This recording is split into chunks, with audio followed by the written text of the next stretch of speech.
Discussion was going on regarding the religion, and we see the three steps religion, that is the right belief, right knowledge, and right conduct. These three steps are where, on the one hand, they are considered as Ratnatraya.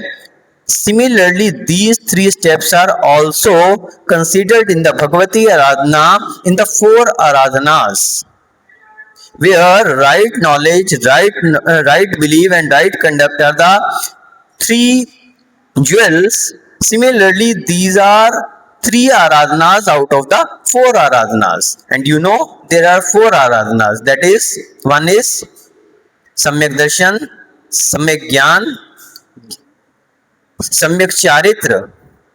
These are the three aradhanas, that is Darshan Aradhana, Gyan Aradhana, and Charitra Aradhana. And the fourth one is Taparadhana. Taparadhana. So, in the three jewels, we had already discussed regarding the three aradhanas, and today we will see the fourth aradhana, that is the Taparadhana. बंधुओं, धर्म के विषय में चर्चा चल रही थी और धर्म का स्वरूप समझकर, उसके महत्व को समझकर, हमने उस धर्म को धारण करने के लिए जो तीन बातें कही, सम्यक दर्शन, सम्यक ज्ञान, सम्यक चारित्र, उनके विषय में कथन किया, उसके विषय में समझा और जाना। तो जहां ये तीन चीजें, सम्यक दर्शन, सम्यक ज्ञान, सम्यक चारित्र, रत्नत्रय की संज्ञा जिनके लिए दी गई है, जिनके लिए रत्न कहा गया है, वहीं भगवती आराधना में इनके लिए चार आराधनाओं में भी सम्मिलित किया गया है। एक साधक के जीवन में चार आराधनाएं होती हैं। कौन कौन सी? दर्शन आराधना, ज्ञान आराधना और चारित्र आराधना, और चौथी तप आराधना। तो क्योंकि हम तीन चीजों के विषय में पहले से ही चर्चा कर चुके हैं, चौथी आराधना, तप आराधना के विषय में भी आज हम समझेंगे, जानेंगे। इसमें एक चीज विचारणीय है कि ये चारों आराधनाएं, इनका आपस में भी एक कनेक्शन है। ज्ञान आराधना, ज्ञान आराधना यदि है तो उसमें जरूरी नहीं कि अन्य कोई आराधना हो, लेकिन दर्शन आराधना है तो उसमें ज्ञान आराधना सम्मिलित है। यानी यदि आपको सम्यक दर्शन है तो निश्चित रूप से आपका ज्ञान सम्यक पने को प्राप्त हो चुका है। लेकिन यदि आपने ज्ञान आराधना मात्र की है, शास्त्रों का अभ्यास मात्र आपने किया है, तो आवश्यक नहीं है कि आपका श्रद्धान भी हो। यह आवश्यक नहीं है। भजनीय है। यदि आपने ज्ञान आराधना की है तो दर्शन आराधना हो भी सकती है और नहीं भी हो सकती। शास्त्रों का अभ्यास तो आपने कर लिया, खूब अच्छा, लेकिन सम्यक दर्शन की उत्पत्ति आपके अंदर हुई या नहीं, आपका सम्यक दर्शन निर्दोष पल रहा है या नहीं, ये भजनीय है। लेकिन यदि आपका दर्शन मजबूत है तो चाहे आपका थोड़ा भी ज्ञान हो तो वो भी आपकी ज्ञान आराधना के अंतर्गत आएगा। वहां पर कोई विकल्प नहीं है। दर्शन आराधना के साथ ज्ञान आराधना अपने आप हो जाती है। अब तीसरी आती है चारित्र आराधना। तो चारित्र आराधना यदि है तो उसमें दर्शन आराधना और ज्ञान आराधना अपने आप से सम्मिलित हो जाती है। यदि सम्यक चारित्र का आप पालन कर रहे हैं तो निश्चित रूप से सम्यक दर्शन और सम्यक ज्ञान तो निश्चित रूप से है। एक बार को सम्यक दर्शन है, सम्यक ज्ञान है, चारित्र हो भी सकता है और नहीं भी हो सकता।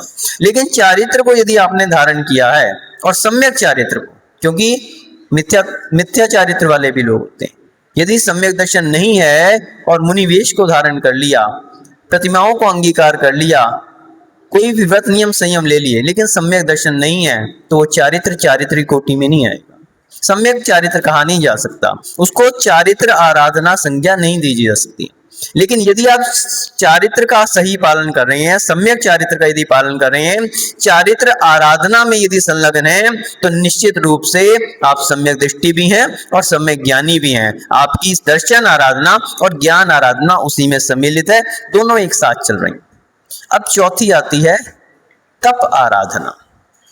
तप आराधना, ये तप क्या है? तो एक दृष्टिकोण से जब हम देखते हैं, चारित्र को धारण करना ही अपने आप में तप है।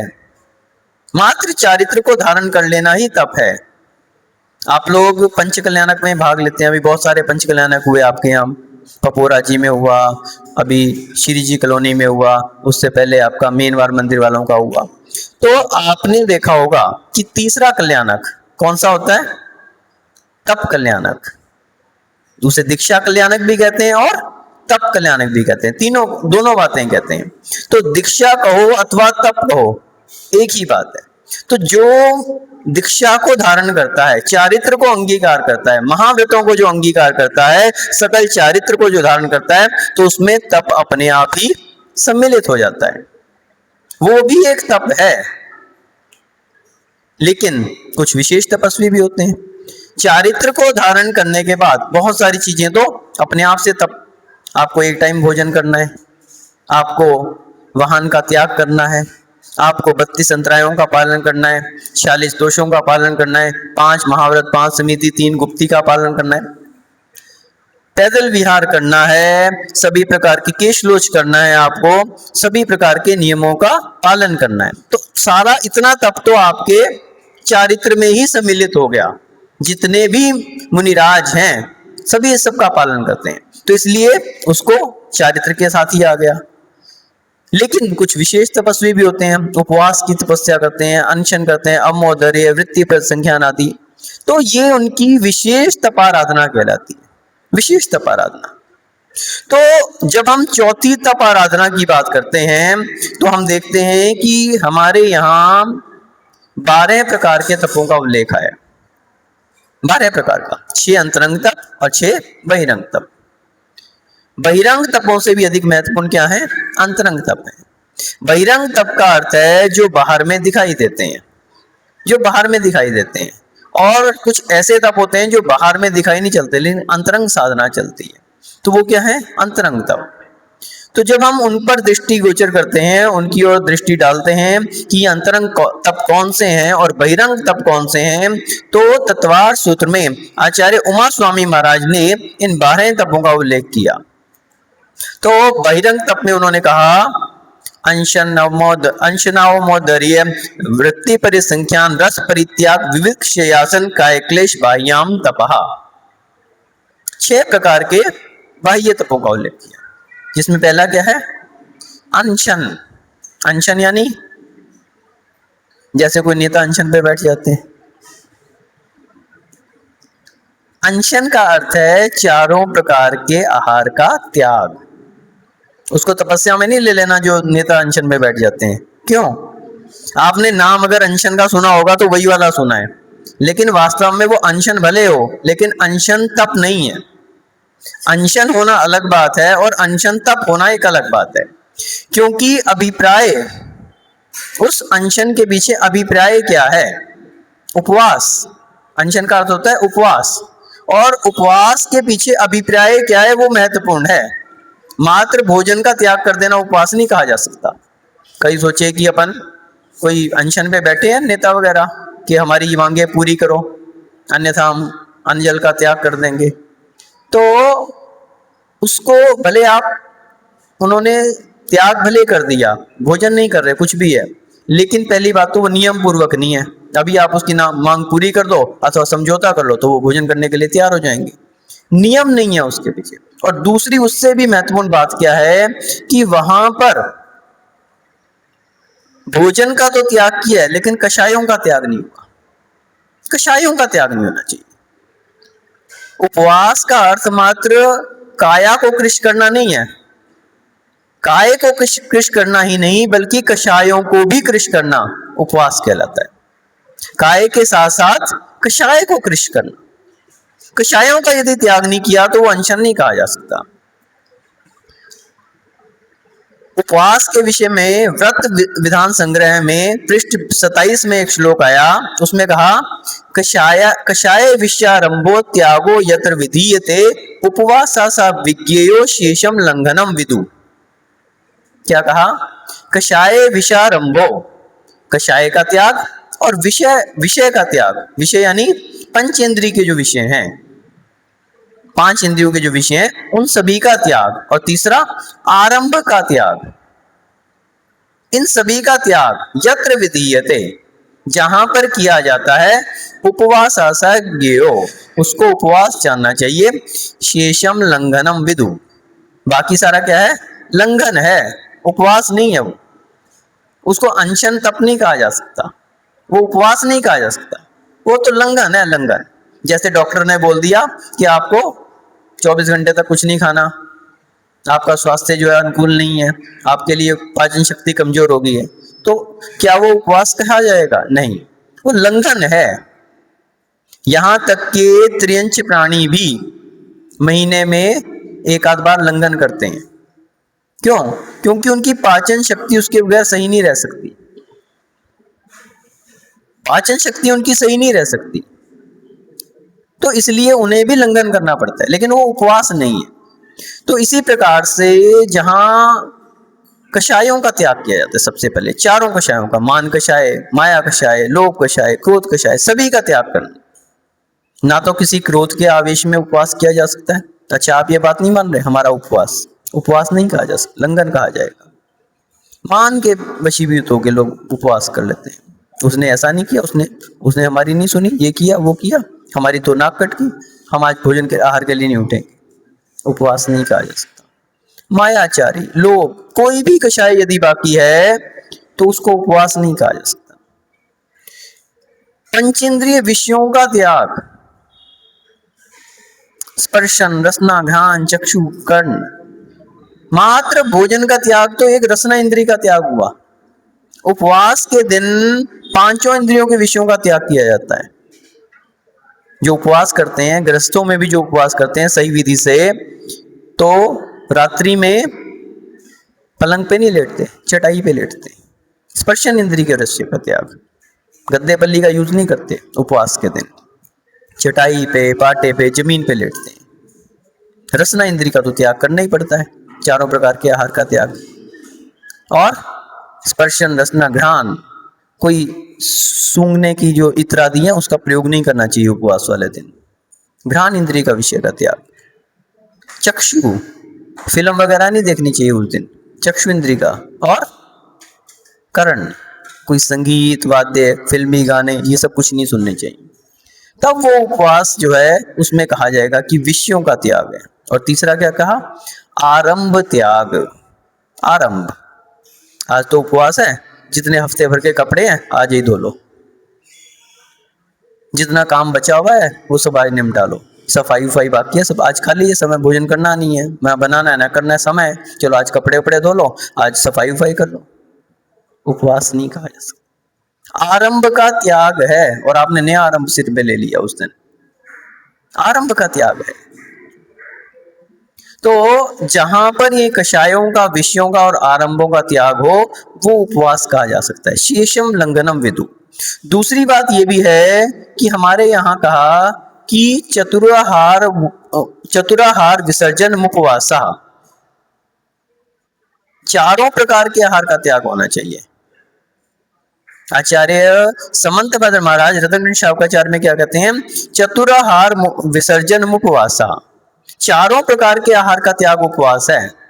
और फरारू खा लिया, अनाज की चीज छोड़ दी, बाकी सब खा लिया, दूध पी रहे हैं, मेवा मिठाई खा रहे हैं, फरारू आइटम ले रहे हैं, फल फ्रूट सब खा रहे हैं, और जी उपवास है। उपवास नहीं कहा जा सकता। चार प्रकार के आहार कौन से होते हैं? खाद्य, स्वाद्य, लेय और पेय। खाद्य, खाने की चीजों का त्याग, लड्डू है, पेड़ा है, रोटी है, दाल है, सब क्या है? खाने की चीजें। स्वाद्य, स्वादजन्य चीजें, लौंग, इलायची आदि, ये सब क्या है? स्वाद्य। लेय, चाटने की चीजें, रबड़ी। और आपको तो ज्यादा पता होंगी, हमें तो कम पता है। जितनी भी चाटने की चीजें, आइसक्रीम, ये क्या है? लेय। लपसी, ये सब क्या है? लेय। और पेय, भैया पानी पीने में तो कुछ नहीं जा रहा, पेय में भी आ गया, जूस है, दूध है, जो भी चीजें।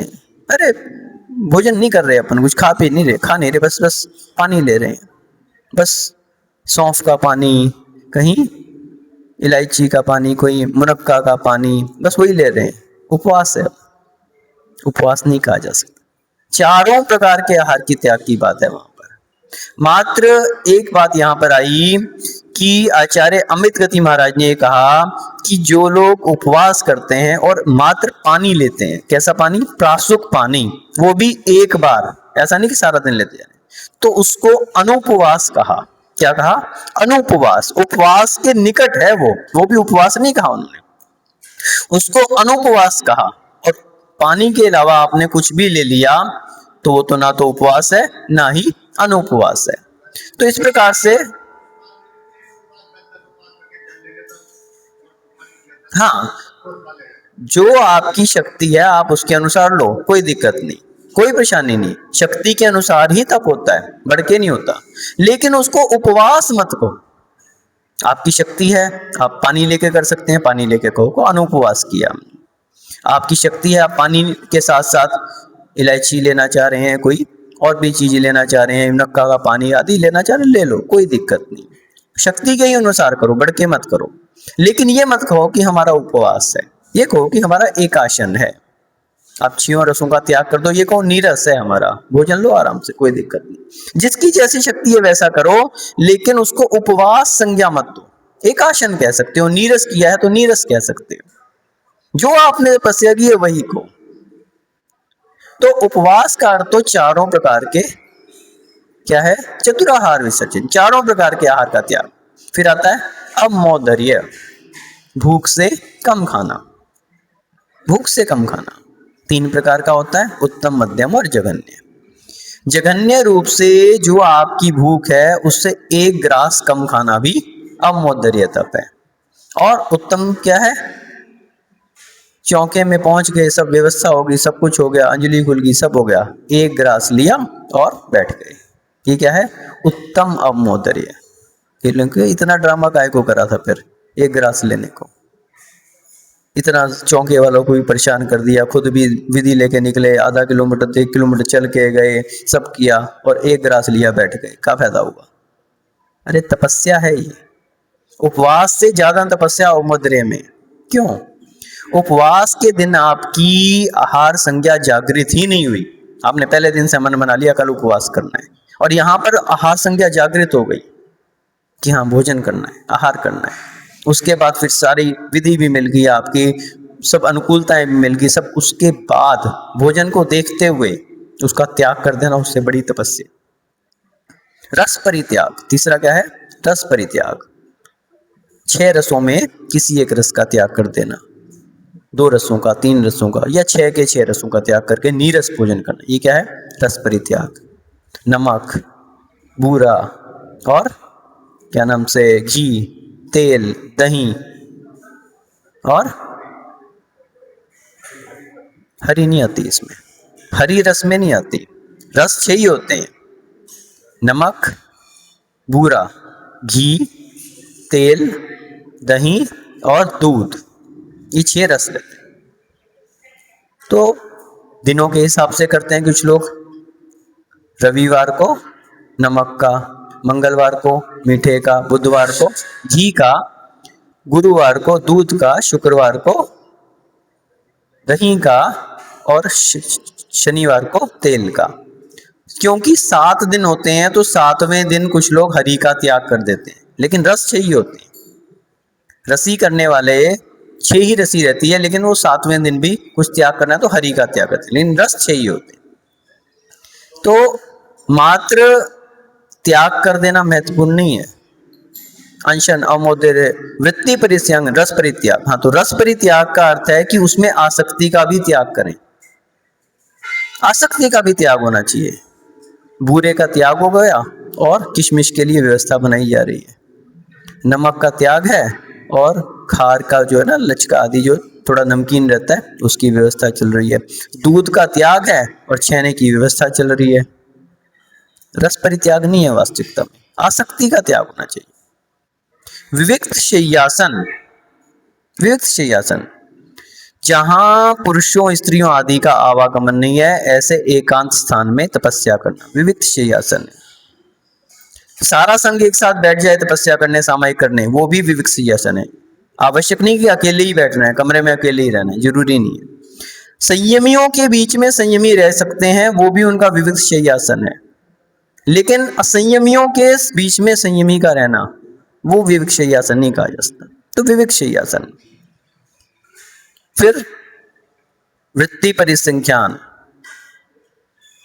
महाराज आहार के लिए निकलते हैं, कोई ना कोई विधि ले लेते हैं कि 1 कलश की, 2 कलश की, अब पता नहीं क्या हो सकती है, जरूरी नहीं कि कलश की विधि हो, नारियल की भी हो सकती है, खाली हाथ की भी विधि हो सकती है, अष्टद्रव्य की भी विधि हो सकती है, लौंग की भी विधि हो सकती है, बादाम की विधि भी हो सकती है, चावल की विधि भी हो सकती है। भीम मुनिराज हुए 5 पांडवों में, तो क्या विधि लेते थे मालूम है आपको? विधि उनकी ऐसी होती थी कठिन कि सोने के भाले पर कोई रोटियां लगा के देगा तो आहार करो। पहली बात तो भाला, आहार के लिए पड़गान के लिए महाराज निकले हैं और कोई भाला लेके आएगा क्या? और वो भी सोने का, और उसकी नोक पे कोई रोटी लगा के दिखाएगा तो मैं पड़कूंगा। इतनी कठिन विधि लेते थे।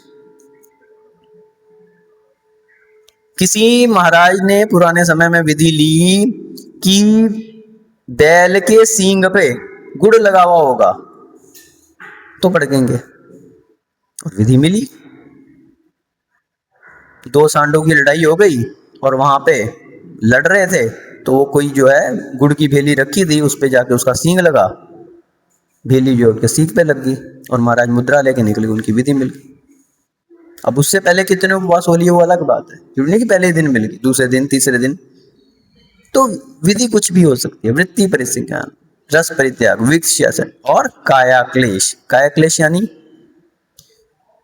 चैनेतर में भी काया क्लेश होता है, अपने शरीर पे कोड़े मारना, पंचाग्नि तप करना, आग जलाकर बैठना, ये हमारे यहाँ मिथ्या तप का।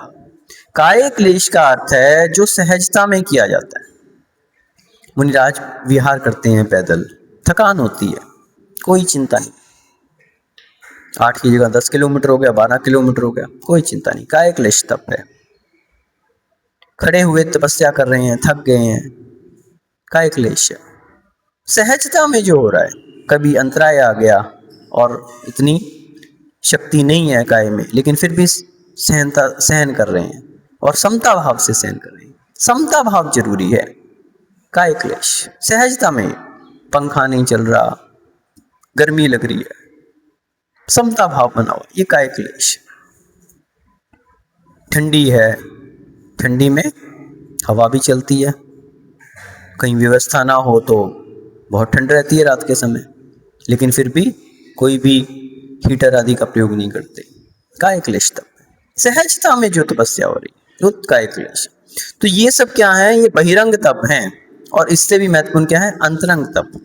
प्रायश्चित, प्रायश्चित का अर्थ है आचार्य जी के पास जाके निवेदन करते हैं, वो तो बाहर दिख रहा है, वो तो बाह्य बात है, लेकिन अंतरंग विषय क्या है कि अंतरंग में अपनी गलती का एहसास हो जाना और उसमें प्रायश्चित लेने के भाव हो जाने, ये अंतरंग प्रायश्चित तप है। विनय, महाराज आते हैं, हम नमोस्तु करते हैं, अपने से बड़ों को नमोस्तु करते हैं, ये सब तो बाह्य चीजें। अंतरंग में उनकी विनय का भाव होना, ये अंतरंग तप है। प्रायश्चित, विनय, वैयावृत्ति, हाथ पैर दबाना ही वैयावृत्ति नहीं है। वैयावृत्ति को अंतरंग तप में लिया गया। मात्र हाथ पैर दबाना ही वैयावृत्ति नहीं है, आहार कराना भी वैयावृत्ति है। किसी के लिए जो मुनिराज हैं, बूढ़े हैं, चल नहीं पा रहे, हाथ पकड़ के ले जाना भी वैयावृत्ति है। लेकिन ये सब तो बहिरंग वैयावृत्ति है। अंतरंग क्या है? ऐसे भाव कि हम उनकी साधना में सहयोगी बने, ये भाव हो जाना, ये अंतरंग वैयावृत्ति है। प्रायश्चित, विनय, वैयावृत्ति, स्वाध्याय, पुस्तकों का पढ़ना, शास्त्रों का पढ़ना, ये तो बहिरंग स्वाध्याय है। अंतरंग स्वाध्याय, स्व अध्याय, स्वयं की आत्मा का चिंतन, वो स्वाध्याय है। निज आत्मा का ज्ञान प्राप्त करने की भावना होना, स्वाध्याय, अपना अध्याय। प्रायश्चित, विनय, वैयावृत्ति, स्वाध्याय, व्युत्सर्ग, काय उत्सर्ग, 9 बार नमो का मंत्र पढ़ लेना ही काय उत्सर्ग नहीं है।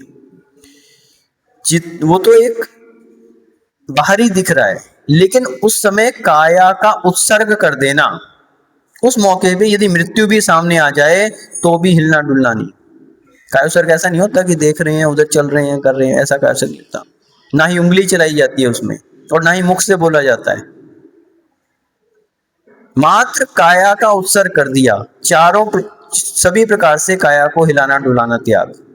उस मौके पे यदि बिच्छू भी काट ले, यदि सांप भी काट ले, कुछ भी हो जाए, उतने समय तक जो व्युत्सर्ग तप है अंतर्मुहूर्त तक भी चल सकता है।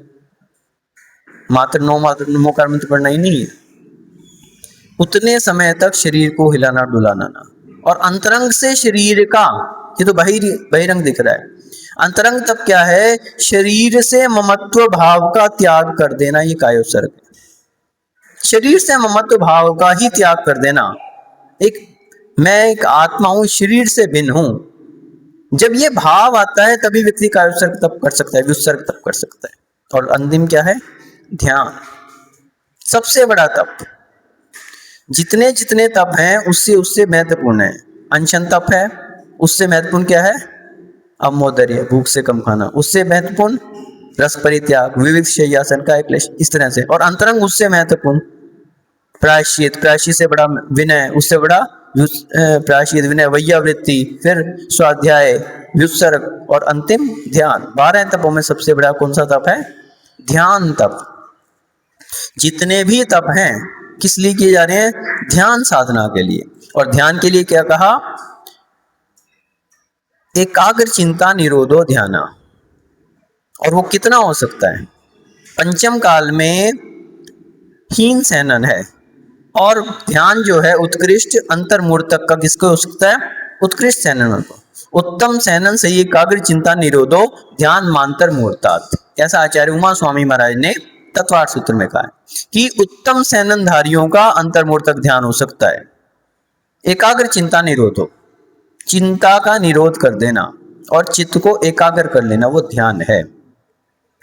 तो ध्यान साधना सभी तपों का यदि कोई सार है तो वो क्या है, ध्यान है। जितनी भी हम तपस्याएं करते हैं, और आज के समय तो बहुत सारे ध्यान की वो चलती हैं, कोई योगा को ध्यान बोल रहे हैं, कोई विपश्यना वाला बोल रहे हैं, कितने सारे चल रहे हैं मेडिटेशन के सिस्टम। ये सब ध्यान है ही नहीं। क्यों, चित्त के निरोध की बातें नहीं है वहां पे। कोई कह रहा है सांसों पे कंसंट्रेट करो, कोई कह रहा है कि आप शरीर का हिलाना डुलाना करो, शरीर का ऐसा व्यायाम करो, कोई और भी बातें कर रहा है, कोई किसी चीज को आधार लेके, किसी इष्ट देव को आधार लेकर। लेकिन वास्तविकता में ध्यान के लिए आचार्य सिद्धांति देव निमिचंद जी महाराज ने क्या कहा, द्रव्य संग्रह में सिद्धांति देव निमिचंद जी महाराज क्या कह रहे हैं, माँ चिट्ठे माँ जंपे, माँ चिट्ठे माँ जंपे, माँ चिट्ठे माँ जंपे, माँ चिंते ये भी होई थिरो, अप्पा अपमीरो इन एव हवे परम ध्यानम। माँ चिट्ठे माँ जंपे माँ चिंत्य, तीनों बातें कह दी। माँ चिट्ठे, कोई भी चेष्टा मत करो, और माँ जंपे, कुछ भी वचन ना बोलो, और माँ चिंत्य, कुछ भी सोचो भी मत। तो फिर क्या करें, सो जाएं। सोने में क्या है, चेष्टा भी बंद हो जाएगी, बोलना भी बंद हो जाएगा, और दिमाग को भी रेस्ट मिल जाएगा। नहीं, आगे क्या कह रहे हैं, अप्पा अपमीरो, आत्मा को आत्मा में लगाओ, इन एव परम हवे ध्यानम, ये परम ध्यान है। आत्मा को आत्मा में लगाना, निज आत्मा से निज आत्मा का ध्यान करना, वो परम ध्यान है। सो जाने का नाम ध्यान नहीं है, किसी इष्ट का सहारा लेना भी ध्यान नहीं है, परम ध्यान नहीं है। अरिहंत भगवान सिद्ध भगवान को भी हम आधार बनाते हैं, लेकिन लक्ष्य किस पे, आत्मा के ध्यान पे। सबसे बड़ा यदि कोई ध्यान है तो निज आत्मा का ध्यान है। अप्पा अपमेरो इनेव भवे परम ध्यानम। तो जो ध्यान साधना है व्यक्ति जीवन भर अभ्यास करता है, किस लिए, अंतिम समाधि मरण के लिए। समाधि का अर्थ समझते हैं आप, समाधि किसे कहते हैं, समाधि किसे कहते हैं, समाधि का अर्थ क्या है, बताएगा कोई।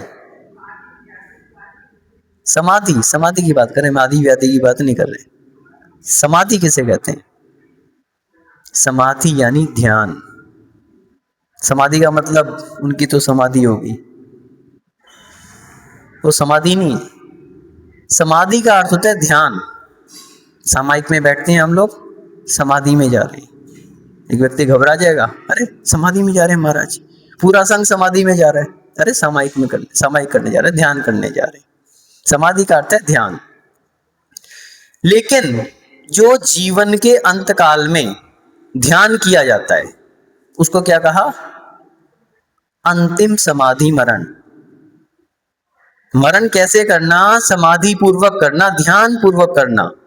जीवन के अंतिम श्वास में भगवान का ध्यान करते हुए, निज आत्मा का ध्यान करते हुए अंतिम श्वास का लेना, यह है समाधि मरण। अब समझ में आया? समाधि अलग बात है और समाधि मरण अलग बात है। समाधि तो जीवन काल में भी होती है, लेकिन मरण काल में अंतिम समय में ध्यान करते हुए जीवन के अंतिम श्वास को लेना, वो समाधि मरण है। सबसे बड़ा यदि लक्ष्य साधक का रहता है, जितने भी तपस्वी, 6 तपों की हमने बहिरंग की बात की, 6 बाह्य तपों की बात की, अंतरंग तपों की 6 बात की हमने, तो ये जो 12 तप हैं, एक साधक पूरा जीवन इन तपस्याओं को करता है। किस लिए करता है? सिर्फ एक लक्ष्य को लेके। अंतिम उस तप को करने के लिए, ध्यान तप को, समाधि तप को, और उसमें भी जीवन भर जो अभ्यास करता है, किस लिए? उसी समाधि मरण के लिए, ध्यान पूर्वक मेरा मरण हो, ऐसा समाधि मरण मुझे प्राप्त हो। दिन रात मेरे स्वामी मैं भावना ये भाऊं, देहांत के समय में तुमको न भूल जाऊं। ये भावना जिसकी रहती है वो वास्तविकता में समाधि मरण को प्राप्त कर सकता है, और हर समय जिसकी ये भावना रहती है। और आपको पता है कल आपने क्या मनाया था? आचार्य परम पूज्य घनाचार्य श्री 108 विराग सागर जी महाराज का हम लोग क्या मना रहे हैं? 2 दिवसीय कार्यक्रम के अंतर्गत 64वां अवतरण दिवस मना रहे हैं। एक ऐसे तपस्वी जीवन काल में अनेक तपस्याओं को तपा, सभी प्रकार की तपस्याओं को जिन्होंने किया, उपवास भी किए, अनशन भी किया, आजीवन उनका अनशन का नियम था, भूख से कम ही खाते थे, उपवास आदि तो होते ही थे। अवमोदर्य अनशन, अवमोदर्य, वृत्ति परिसंख्यान नियम लेके निकलते थे। रस परित्याग, अष्टमी चतुर्दशी का नियम रहता था उनका, नीरस का, 6 रसों का अष्टमी चतुर्दशी को त्याग। वृत्ति परिसंग, रस परित्याग, विविक्त शय्यासन, अनेक प्रकार के जो अपने समूह के बीच में रहते थे, वैसे ही वो तो भीड़ भाड़ से दूर रहते थे। और काय क्लेश, सहज रूप में अंतरंग तप में प्रायश्चित, विनय, वैयावृत्ति। वैयावृत्ति में आचार्य श्री के आप अनुभव की बात कर रहे थे। हम स्वयं हैरान थे कि जब हम क्षुल्लक अवस्था में थे और आचार्य श्री के संग में थे, हमने 10 रक्षण के 10 उपवास किए, तो आचार्य श्री स्वयं उन्होंने कहा कि मैं चलता हूं तुम्हारी पालना कराने। ये आचार्य श्री के शब्द थे। हम सुन के हैरान रह गए कि इतने बड़े आचार्य छोटे से क्षुल्लक की बात करें पालना कराने की। 10 साल हमारे 10 उपवास चले तो आचार्य श्री स्वयं वैयावृत्ति करने का प्रयास करते थे। वो तो हम लोग हाथ पकड़ लेते, आप तो सिर पे हाथ रख दो, आपका आशीर्वाद पा जाए, बस वही हमारे लिए सबसे बड़ी शक्ति मिल जाएगी। स्वयं वैयावृत्ति करने आए थे, और बूढ़े बूढ़े महाराजों की स्वयं अपने हाथ से वैयावृत्ति करते थे। तो अंतरंग में ये भावना रहती थी उनकी वैयावृत्ति की। प्रायश्चित, विनय, वैयावृत्ति, स्वाध्याय, लगातार स्वाध्याय चलता था। बहिरंग स्वाध्याय चलता था, अंतरंग स्वाध्याय अलग चलता था उनका। निज आत्मा के ध्यान में डूबना, निज अपने आप को परखते रहते थे, हमारे नियमों में कोई दोष तो नहीं लग रहा, हम सही कर रहे हैं नहीं, हमारे आज हमने ये कार्य किया, क्या सही किया, स्वाध्याय चलता था उनका। और व्युत्सर्ग, कायोत्सर्ग, अनेक समय पर ध्यान चलते रहते थे उनके, कायोत्सर्ग आदि। और ध्यान साधना, कितने सिद्ध क्षेत्रों में उन्होंने खड़े होकर ध्यान साधना की, कहीं द्रोणगिरि जी में, कहीं नैनागिरी में, कितने क्षेत्रों में खड़े होकर ध्यान।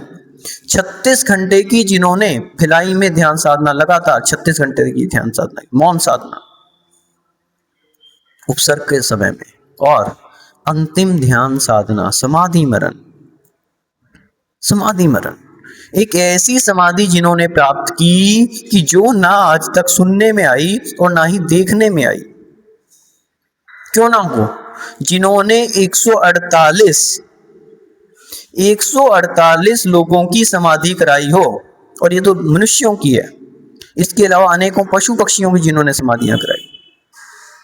और ये सब क्या है? ये तो डायरेक्ट समाधियां हैं, ये तो प्रत्यक्ष समाधियां हैं। परोक्ष रूप से तो गिनती ही नहीं है कि कितने लोग गुरुदेव को याद करते हुए अंतिम श्वास ले गए और अपना कल्याण कर गए। समाधि का अर्थ क्या है? अंतिम समय में अपने चित्त का निरोध कर लेना, तो समाधि मरण है।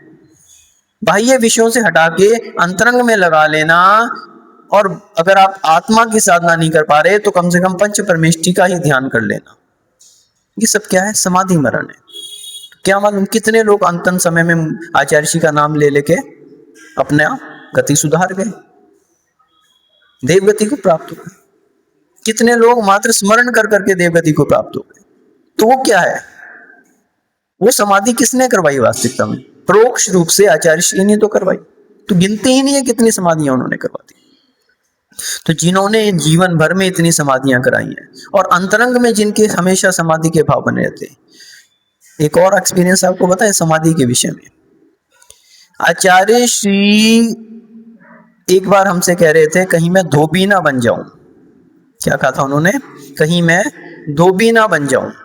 यानी जैसे धोबी दूसरों के कपड़े धोता है और अपने कपड़े नहीं धो पाता, कहीं ऐसा ना हो कि मैं दूसरों की तो समाधि करा रहा हूं, अपनी लेखना समाधि ना कर पाऊं। इतने व्यस्त कार्यक्रम में भी समाज को भी देखना है, संघ को भी देखना है, बहुत सारे कार्य उनके रहते थे, वो सब लेखन के कार्य सब करते हुए भी अंतरंग की चिंता उनको लगातार रहती थी।